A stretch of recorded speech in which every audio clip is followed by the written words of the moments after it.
Go Island is brought to you by German Auto Import Network. It's about time, and today we're going to make up for some lost time. We're hanging out at the MacMillan Arts Centre in Parksville.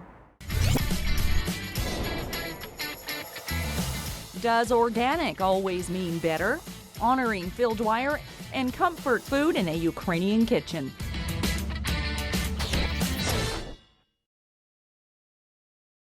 There's a lot going on here at the MAC. There's a couple days until February is here. That means you can still catch 3 exhibits taking place right here at the MAC. We're going to look at some textile art, some painting, and some photography on this edition of Go Island, and we'll speak to all 3 of those different artists. But first, we all hear about how wonderful and good for you and healthy eating organic food is.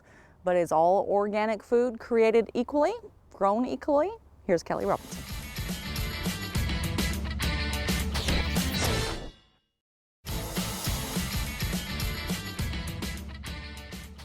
Kathleen is one of many speakers that will be presenting at the upcoming Seedy Saturday in Qualicum Beach. That runs this weekend, February the 1st from 10 until 3:30.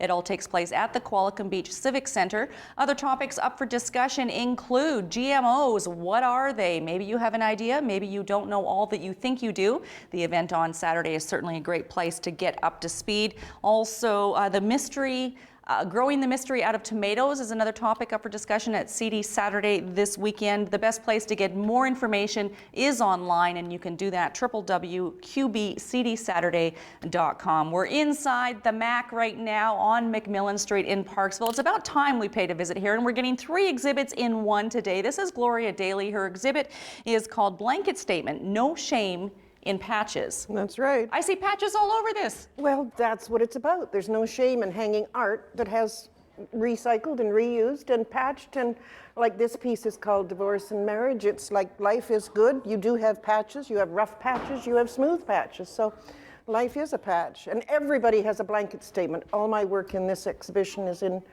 old, recycled, 100% woolen blanket. We're going to go to the other side of the room here. This sort of series, would you call it a triptych? 3 sisters? Yes. It's one of the series in the whole exhibition. And this is the 3 sisters. We have the elder sister, middle daughter, and the young baby sister. So these 3 pieces represent 3 women that I know.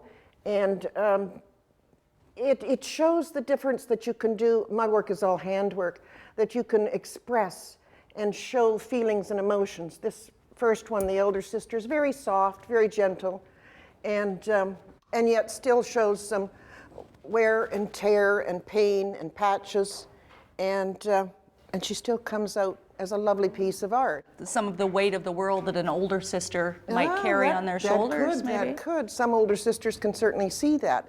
And also you'll see I've left the stains right in the old blankets. I've washed them and dry cleaned them, but I haven't taken out their inherent life skills. The middle sister, very organized and proper, doing everything the right way. No, I don't think the middle sister was proper. She was the one that was the rebel that stepped out and shouted and was angry, and so she's very bold. And the baby sister down at the end, where do you fit in? Pink. Which I'll leave that for the people to guess. Oh, to and guess. Those that know me don't have a problem with it. This is the young pampered baby sister that, at least that's the way she was to be looked at. And the trials and tribulations she's gone through in her life, the puckers, the pain, and yet she still comes out as a beautiful piece. Gloria, this is the hardest part of my job. We're out of time. We're over time. We're going to look at 2 other exhibits that are displaying here at the MAC before the end of this edition of Go Island. It's time now for a short break. Still to come today, Phil Dwyer receives the Order of Canada and comfort food, Ukrainian style.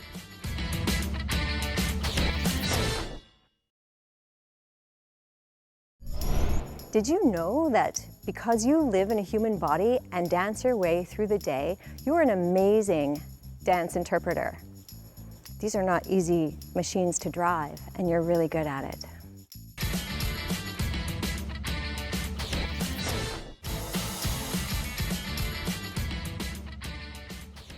The hardest part of my job is meeting talented, inspiring people and only having roughly 3 minutes to speak to them about their work and their art and their craft. This is Wayne Burr. He's a well-established photographer. Your work is absolutely beautiful. Oh, thank you. You make yourself invisible in these situations. How do you become small so they don't see you taking their picture? Well, I hide beside posts and stay in the shadow of buildings and stuff like that. I just try and be as invisible as possible. And people usually don't notice me at all. And 99% of the time, they're not even aware I've taken their picture. And when they are aware, they usually don't mind. It's very seldom anybody becomes angry because of it. So. Mm-hmm. Dare I ask you to pick a favorite or a couple? If you were to, I mean, they're probably all favorites. This is why they're here. Yeah. Which ones really stand out for you? Well, I've always really liked this one. You know, the sharpness and that look in his eye. And this was taken from the back of a rickshaw, so I've always really enjoyed that one. And there's one around the corner of a woman breastfeeding. What's the story behind that one? Well, that was in Argentina. She was sitting on a bench there beside the sidewalk kind of thing, and there was a bunch of people going by. So I sort of walked with them, and when there was an opening in the crowd, so to speak, I just shot from my waist, took about 3 pictures as I was going by. So thank God for automatic focus. And what moves you? Do you see something and you instantly visualize it as an image? Do you say this color's perfect, this lighting's perfect? Is it the composition? What brings you in? Well, yeah, I really don't care about the lighting all that much and stuff. I'm always trying to get that moment when there's an interaction between people, or when something happens that is like, you go, wow, you know, I like that, you know.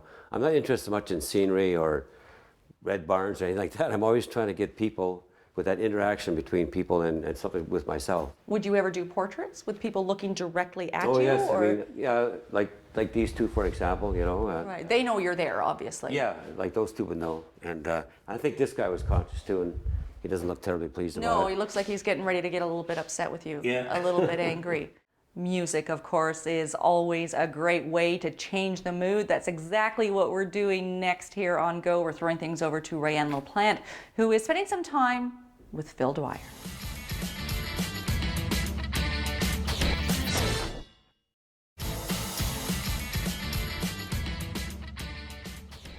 You are watching Go Island on Shaw TV Channel 4. We're at the MacMillan Arts Centre on MacMillan Street in Parksville. This is Deborah Sears, and this is her exhibit, Abstract, very strong colors, very bold colors, primary colors.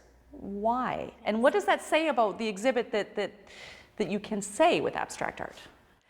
Oh, abstract art is open to all interpretations from everybody. So as many people as there are and as many times as they see it, they can review, renew what they're seeing in it. And that's one of the wonderful things about having it in your home, is because you never tire of it. Mm-hmm. How do you do that? It sort of reflects your mood back to you. Maybe yeah. you were talking about reflection earlier with Gloria's exhibit. Yeah. Yes, very much so it can. This exhibit is called The Primaries, and it's called The Primaries because I've used primary colors. I use a very limited palette, limited in that it's small, it's short, and I'm using the primaries. As you can see, I backgrounded each one of these in either the red, the cadmium red, the yellow, the cadmium yellow, or the blue, the cobalt blue.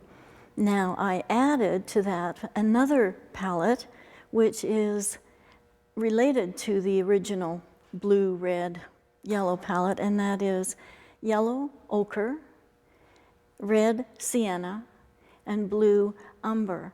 So embedded within these are those more early civilization, early colors.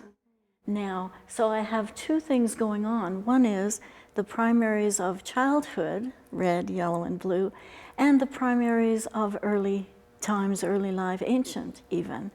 And so one of the things that is happening in this exhibition is looking back to some of the ancient civilizations, looking at childhood, the colors of childhood, and some of the things that were once called among the artists the primitives. Picasso searched the primitives, and a number of famous artists in the 20th century modern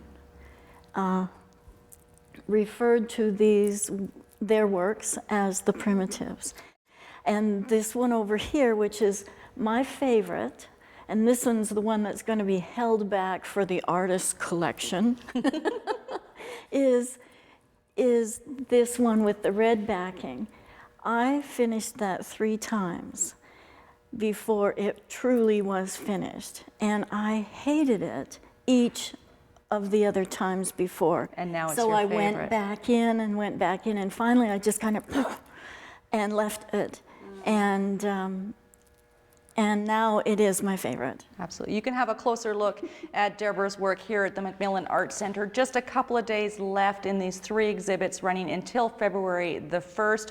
We've got more than we bargained for coming here today. I wish we had more time. We're going to spend some time on food now. Jocelyn Matwee looks into making pierogies.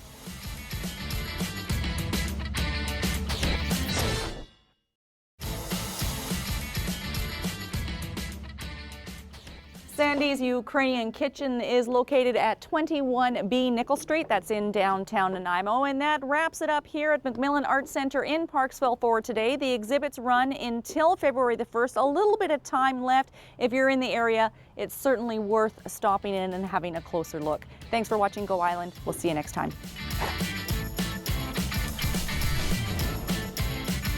Go Island is brought to you by German Auto Import Network. Clothing supplied by Catwalk Fashions. Kate's Hair and Aesthetics provided by Matteo Salon.